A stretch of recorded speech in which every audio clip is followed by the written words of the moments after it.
দীপাবলির উৎসব শেষে নতুন ভোরে সূর্য ওঠার আগেই ধোঁয়ার চাদরে ঢেকে যায় নয়াদিল্লি। রাস্তাঘাট, ভবন এমনকি ঐতিহাসিক ইন্ডিয়া গেটও মিলে যায় ধূসর কুয়াশায়। এতটাই ঘন ধোঁয়ায় আচ্ছন্ন যে দিন আর রাতের পার্থক্য বোঝা দুষ্কর।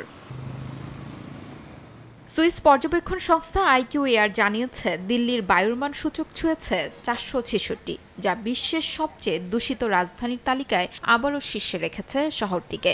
বায়ুর এই দূষণ অত্যন্ত বিপজ্জনক পর্যায়ে বলে সতর্ক করেছে সংস্থাটি। বাতাস এখন খুবই খারাপ, কাছের জিনিসও ঠিকমতো দেখা যাচ্ছে না। দীপাবলির পরই এই অবস্থা হয় প্রতি বছর, কিছুই পরিবর্তন হচ্ছে না। গুগলে দেখলাম বাতাসের মান 300-র উপরে। এটা মানুষের জন্য খুব ক্ষতিকর। এমন পরিস্থিতি স্বাস্থ্যের জন্য ভয়াবহ।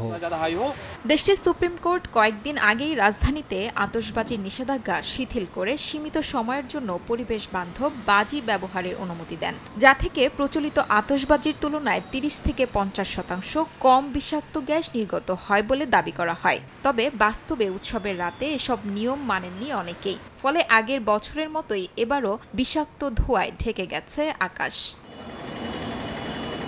দিল্লি সরকারের হিসেবে আতশবাজির ধোঁয়া ছাড়াও যানবাহনের ধোঁয়া, নির্মাণ কাজের ধুলাবালি এবং কৃষিখাতে আগুনের ধোঁয়া মিলেই তৈরি হচ্ছে ঘন কণায় ভরা বিষাক্ত বাতাস।